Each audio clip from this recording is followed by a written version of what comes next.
Evidence of brain damage found in former soccer players. Date: February 15, 2017. Source: University College London. Summary: Evidence of chronic traumatic encephalopathy (CTE), a potential cause of dementia caused by repeated blows to the head, has been found in the brains of former association football, soccer, players. Evidence of chronic traumatic encephalopathy (CTE), a potential cause of dementia caused by repeated blows to the head, has been found in the brains of former association football, soccer, players examined at the UCL Queen Square Brain Bank. The study, funded by the Drake Foundation and published in the journal Acta Neuropathologica, looked at 14 retired footballers with dementia who were referred to the Old Age Psychiatry Service in Swansea, Wales, between 1980 and 2010.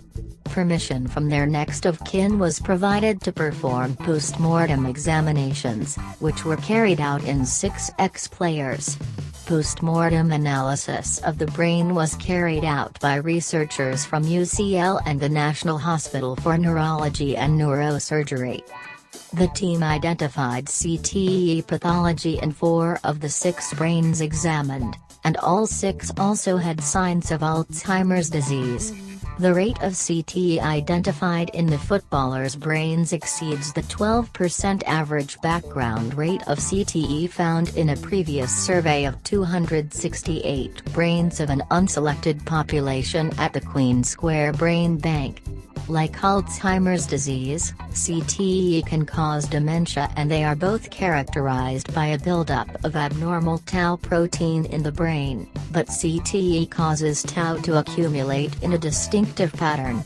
Previous studies have found evidence of CTE in the brains of contact sports players, most notably boxers and American football players. Footballers are exposed to repetitive blows to the head from heading the ball and from head-to-player collisions. However, football is unique compared with boxing and American football in that blows to the head are commonly more minor and footballers are less likely to experience significant neurological symptoms or loss of consciousness. This is the first time CTE has been confirmed in a group of retired footballers, explains lead author Dr. Helen Ling, UCL Institute of Neurology, Senior Research Associate at the Department of Molecular Neuroscience and neurologist. Our findings of CTE in retired footballers suggest a potential link between playing football and the development of degenerative brain pathologies in later life. However, it is important to note that we only studied a small number of retired footballers with dementia and that we still do not know how common dementia is among footballers. All of the players whose brain autopsies showed signs of CTE also had Alzheimer's pathology, but the relationship between the 2 diseases remains unclear. Both diseases involve a buildup of an insoluble form of tau protein in the brain.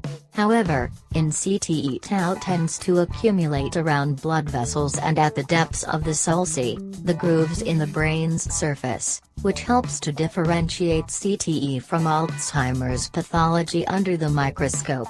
Previous studies have shown that the risk of Alzheimer's disease is increased in people with previous head injuries. On the other hand, the risk of dementia is also increased with age, and we don't know if these footballers would have developed Alzheimer's disease anyway if they hadn't played football. The most pressing research question is therefore to find out if dementia is more common in footballers than in the normal population. The ex-footballers monitored in the study all started playing football and heading the ball in their childhood or early teens and continued to play regularly for an average of 26 years. Only 6 reported concussion with loss of consciousness while playing football, limiting to a single episode each during their playing career. The earliest symptoms of dementia started while they were in their 60s, and they lived for an average of 10 years after symptoms began. 12 out of 14 of them eventually died of advanced dementia. We do not yet know exactly what causes CTE in footballers or how significant the risk is, says co-lead author Professor Hugh Morris, UCL Institute of Neurology, Professor of Clinical Neuroscience and Honorary Consultant Neurologist at the Royal Free Hospital and National Hospital for Neurology and Neurosurgery.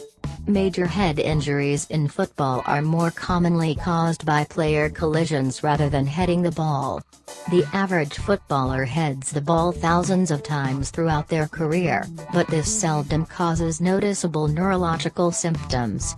More research is now urgently needed to determine the risks associated with playing football so that any necessary protective measures can be put in place to minimize potential long-term damage.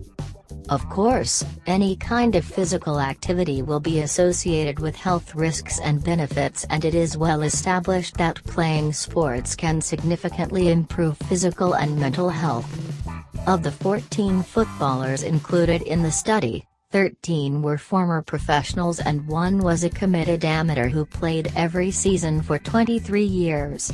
They were all diagnosed with dementia between 1980 and 2010 and referred to the Old Age Psychiatry Service in Swansea run by consultant psychiatrist Dr. Don Williams.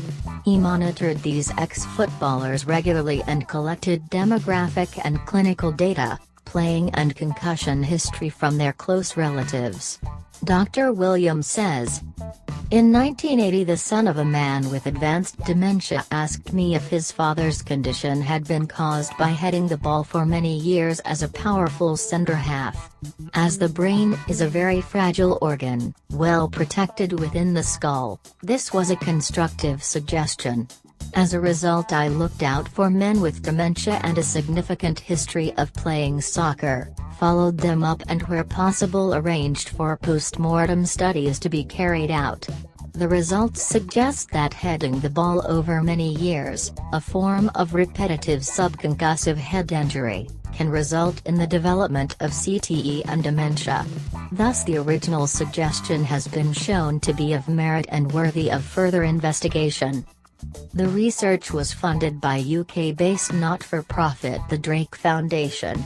Chief Scientific Officer Velisha Bakshir says, "The Drake Foundation is proud to have funded this important research, which highlights the need for future work to improve our understanding of sports-related head injuries and their long-term implications."